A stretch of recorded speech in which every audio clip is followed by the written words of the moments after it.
Paul, when Rand Paul had Anthony Fauci in front of him. Yep. And the fact of the matter is, Anthony Fauci lied in Congress, which is a violation of the law, just to be clear. I mean, lying to Congress is, in fact, illegal.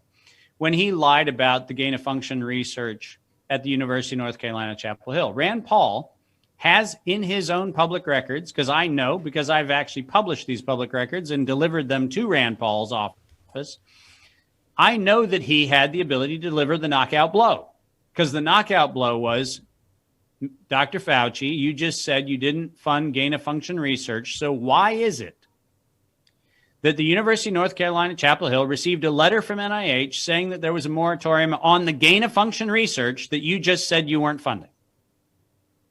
Because I have that letter.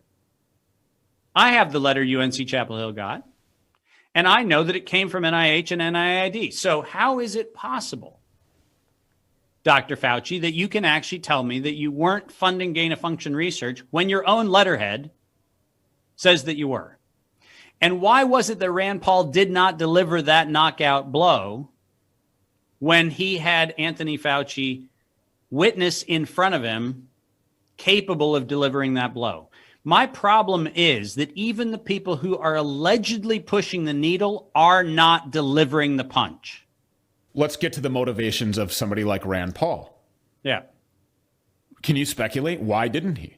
I don't have to speculate. I can see exactly what he did on every one of his social media platforms.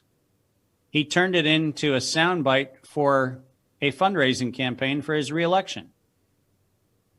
Go on any social media, and what do you see? Rand Paul put Anthony Fauci on the ropes, blah, blah, blah, blah, blah. You know, fire Anthony Fauci. And what does the link take you to? Donate to my reelection campaign.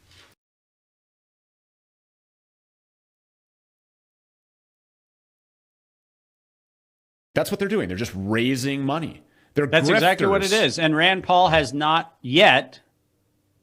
And by the way, I mean, with the exception of this beautiful letter that went out on June the 11th from Ron Johnson, which is the June the 11th request for information from the Secretary of Health and Human Services and Francis Collin at NIH, with the exception of Ron Johnson's letter, which actually came as a direct response to information that my wife and I provided to Ron Johnson in a private meeting at the United States Senate office building.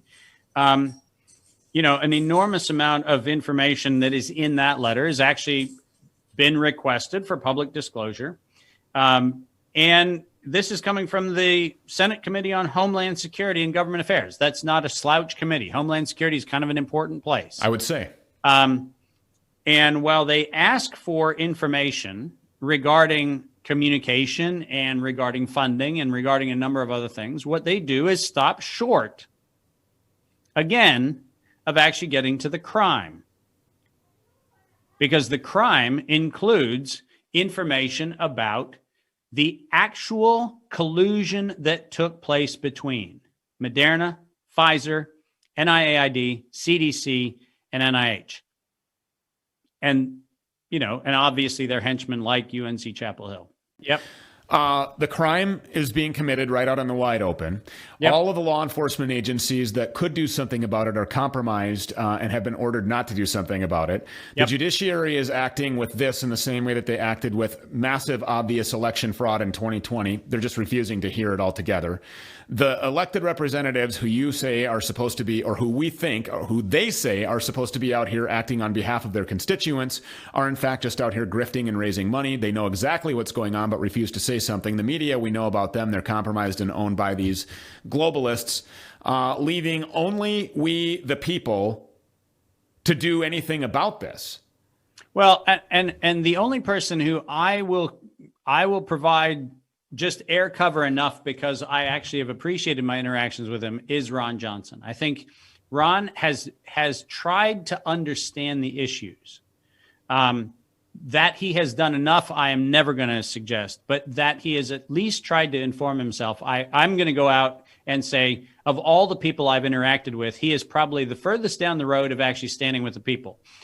So I want to acknowledge the little wins when they exist. Sure. But people like Matt but Gaetz hosting these parties and Marjorie Taylor Greene, go, rah, no, rah. They're not doing jack about any of this. They're not. They are not, be... and they're actually sitting on their hands and sitting on the evidence and making it abundantly clear that they have a public platform they are not using. I admire your bravery, and I don't know what it's going to take. We never really did get there to what it's going to take. Stu, it takes this. It takes us standing together and making sure that the public record is filled with the fact that we were not silent. We'll be on the right side of history, there's no doubt.